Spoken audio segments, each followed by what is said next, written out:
Alors, on va faire notre première CSS grid, notre première grille CSS, et on va utiliser le navigateur Firefox. Alors, pourquoi on n'utilise pas Chrome? Parce que c'est vrai que Firefox, ils ont fait un bon travail dans la console de développement. Ils ont des bonnes petites fonctionnalités qui permettent de bien visualiser tout ce qui est CSS grid. Donc, on va l'utiliser tout simplement. Donc, une fois que vous l'avez téléchargé, on va aller sur CodePen. Donc, CodePen, c'est un endroit où on peut faire des petits projets ou des gros projets, même en HTML, CSS, JavaScript, toutes les librairies du web et les frameworks. Donc, on va aller ici dans Create, ici, hop, on va aller sur Pen. Et on va créer donc notre petit projet. On va travailler ici pour commencer, pour voir un peu toutes les propriétés. Donc, ici, on peut mettre on peut mettre un nom si on veut. Et donc, on va juste réduire la partie JS vu qu'on ne va pas l'utiliser. Donc, on va rester comme ça, là, super. Et donc, on va aller dans l'HTML.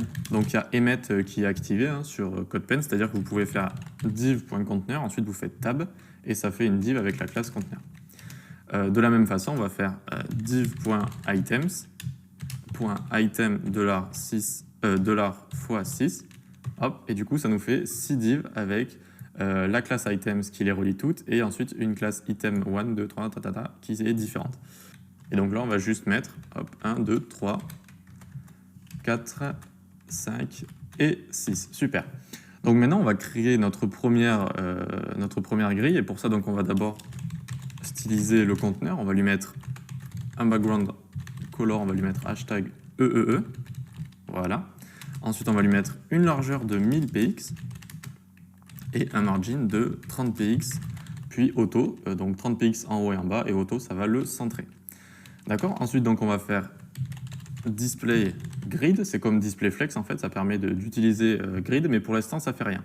Il va falloir générer les colonnes et les rangées. Donc pour générer les rangées, on fait grid template rows. Hop, et là on va vouloir deux rangées de 150 pixels de large. Donc on fait 150 pixels, 150 pixels. D'accord? Et là, regardez, ça a créé deux rangées ici. Avec 150 pixels, elles vont faire de hauteur, de largeur, comme vous voulez. Donc de hauteur, là, si vous voulez, elles vont faire 150 pixels, 150 pixels. Donc on a créé deux rangées. Maintenant, on va créer les colonnes. Donc on va faire grid template columns. Voilà. Et on va vouloir créer trois colonnes de 150 pixels. Donc, 1, 2 et 3. Et donc là, en fait, il y a trois colonnes ici, 150 pixels et encore ici 150 pixels, ça termine ici, on va le voir juste après, et deux rangées. D'accord? Donc là, on a déjà une grille CSS. On va juste styliser un peu tout ça pour que vous voyez un peu plus ce qui est représenté. Mais donc, les deux propriétés de base, on va dire, c'est créer des rangées, créer des colonnes, et du coup, ça crée une grille CSS. Donc, pour y voir un petit peu mieux, on va aller ici cibler items, hop. On va leur mettre un padding de 20 px et un font size de 30 px. Tac. Ensuite, on va lui mettre un font family de sans serif. OK. Donc là, on a nos petits items ici. Et maintenant, donc, on va aller mettre de la couleur dans tous ces items pour voir un peu de quoi on parle. Donc, on va prendre l'item 1, on va lui mettre BG color de pink.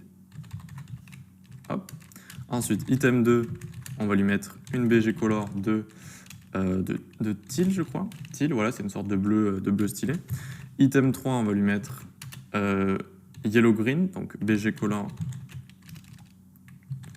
yellow green. Voilà, je vous mets des couleurs un peu spéciales, super. Ensuite, item 4, on va lui mettre crimson, BG color crimson. Voilà. Et donc, vous voyez que petit à petit, on voit notre grille qui apparaît.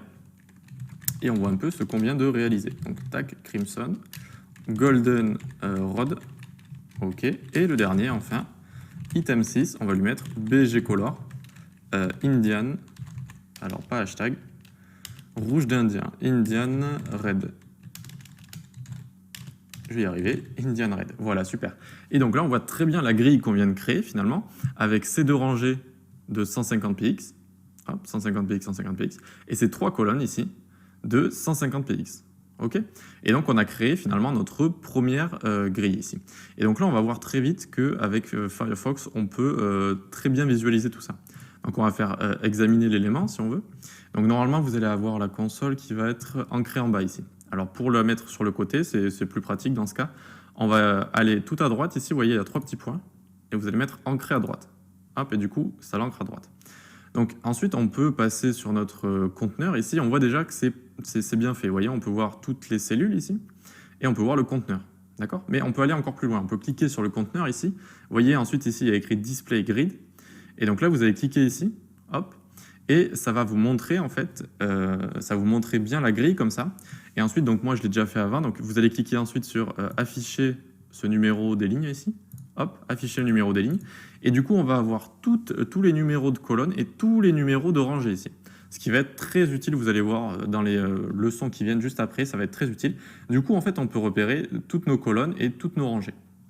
Et alors là, vous allez me dire, oui, alors on a créé 3 rangées. Pourquoi il y a 4 lignes de colonnes ici? C'est parce qu'en fait, de base, il y a toujours une ligne de rangée et une ligne de colonne, d'accord? Quand on va en créer une, on met une ligne de colonne ici, du coup, il va y avoir 2 lignes de colonne. Si on crée 2 colonnes, il va y avoir 3 lignes de colonne. Si on crée 3 colonnes, il va y avoir 4 lignes de colonne. D'accord? Il faut toujours faire n plus 1, quoi. Il faut toujours rajouter. Et exactement pareil pour les rangées. On en a créé 2 ici, mais il y a 3 lignes de colonne. D'accord? Donc c'est à peu près tout ce que je vais vous montrer. Voilà, c'est vraiment très utile ici la console, on va pas mal l'utiliser, on va la laisser là un peu tout le temps pour pouvoir bien visualiser. Et donc maintenant je voulais vous montrer tout ce qui est gouttière. Donc on va revenir ici, hop, on va faire un peu de place, on va revenir dans conteneur ici. Et donc on va faire les gouttières. Donc on va faire grid row gap et on va y mettre par exemple 30 px. Hop. Et donc là vous voyez on a créé une gouttière ici, un gap, on pourrait dire ça en anglais un écart aussi. Donc ça a été traduit en gouttière en anglais, c'est pas mal, en français c'est pas mal aussi. Et donc vous voyez on a créé une gouttière entre les rows, du coup entre les rangées, tout simplement. Et encore une fois c'est bien montré ici avec Firefox, on voit bien de quoi on parle, où sont les gouttières, etc.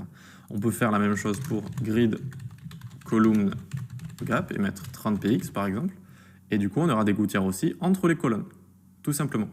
Et ensuite donc il y a une propriété qui résume très bien tout ça, c'est grid gap et vous mettez 30 pixels et du coup ça met 30 pixels de gouttière entre les rangées et toutes les colonnes. Voilà, tout simplement. Et voilà, donc on a créé notre première CSS grid, notre première grille en CSS. On a vu ce que c'est donc que les rangées, que les colonnes, et on a créé aussi les gouttières. Et enfin, on a aussi vu avec Firefox, qui est un très bon outil pour les CSS grid. On peut bien visualiser tout ça. Allez, on se donne rendez-vous à la prochaine session.